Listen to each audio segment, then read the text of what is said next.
আল্লাহ রাব্বুল আলামিন বলেন,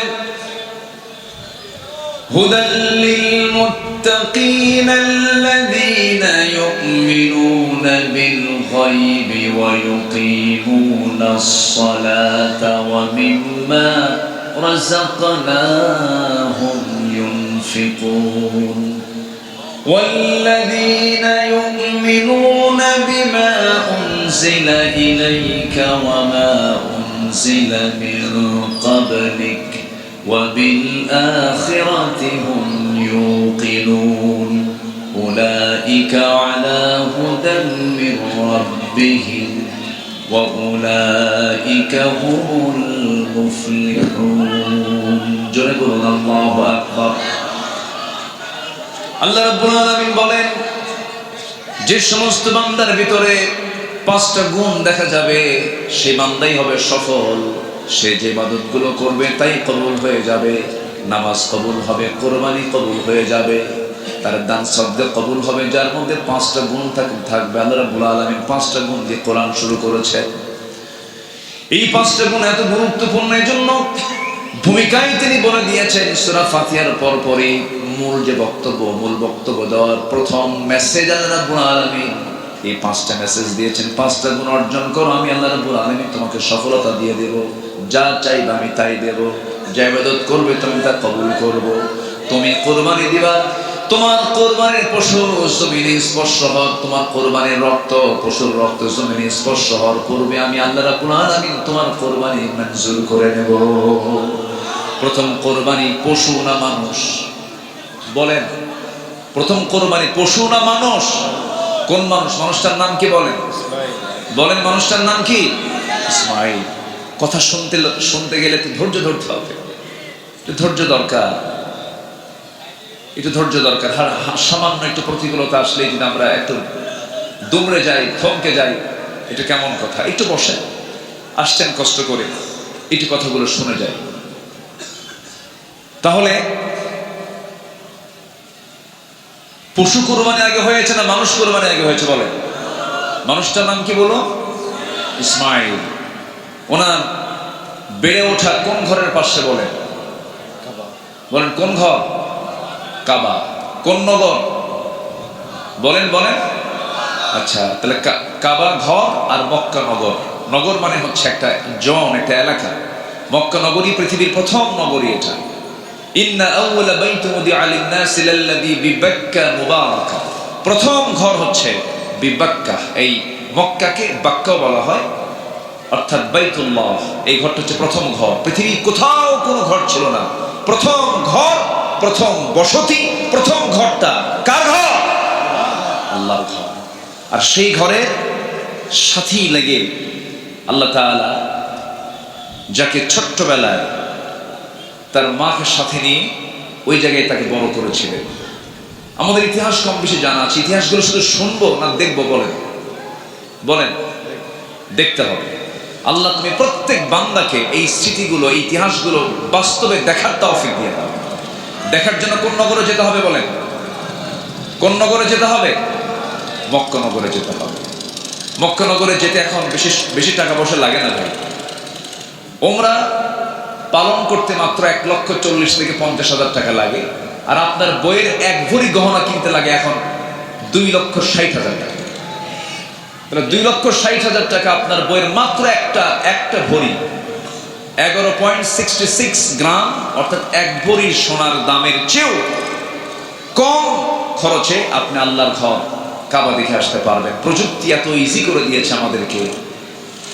এই আধুনিক বিমান যানবাহন এত ইজি করে দিয়েছে যে, আর ওই গজলটা মনে বড় আশা ছিল যাব মদিনায়, এটা যে সময় লেখা সে সময় খুব কঠিন ছিল। কিন্তু ওই সময় যদি এই সময় ওই কবি বেঁচে থাকতেন তাহলে এই গজলটা উনি আর লিখতেন না। খুবই সহজ, এত দ্রুত যাওয়া যায় যে আপনি এক ঘুমে এখান থেকে ঢাকা যেতে লাগবে 7 ঘন্টা, আর ঢাকা থেকে মক্কা যেতে লাগবে মাত্র 4 ঘন্টা। আল্লাহু আকবার।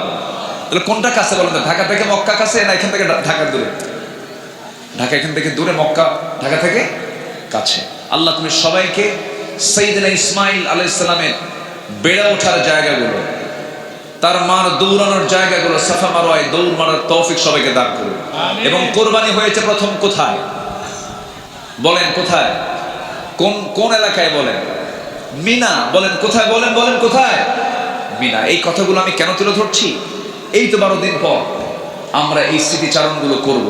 ইতিহাসগুলো আমাদের জানা আছে, তবে আমি একটু ভিন্নভাবে উপস্থাপন করতে চাচ্ছি বারবার।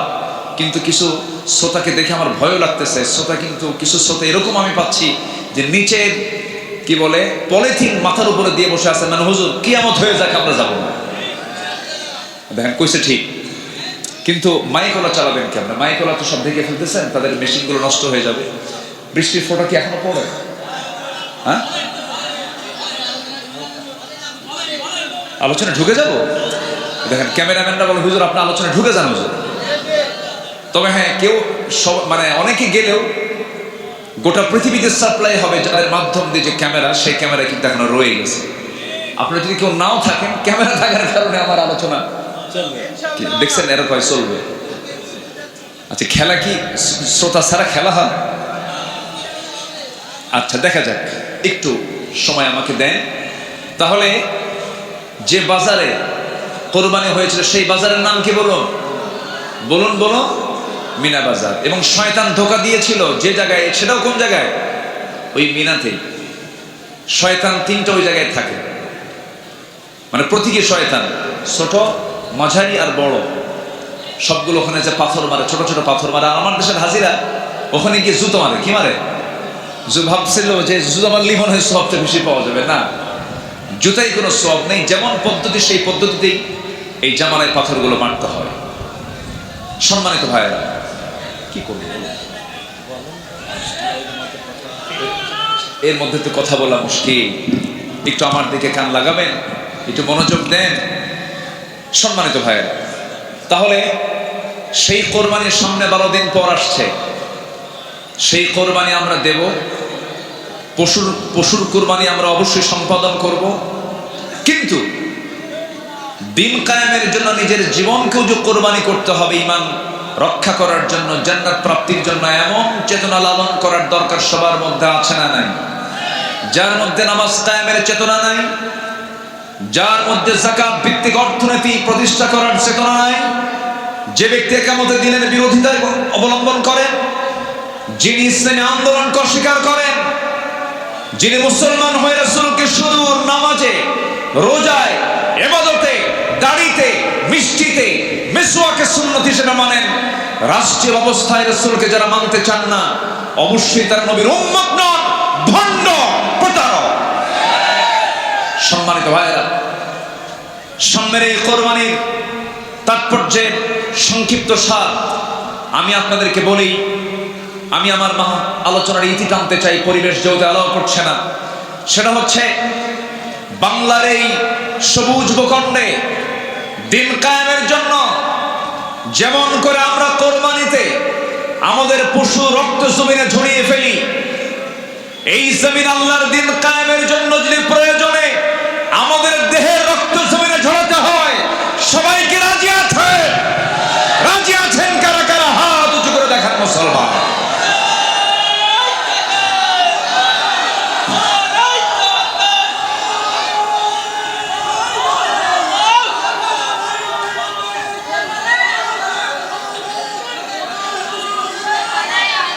আল্লাহ কবুল করুন, জোরে বলে আমিন।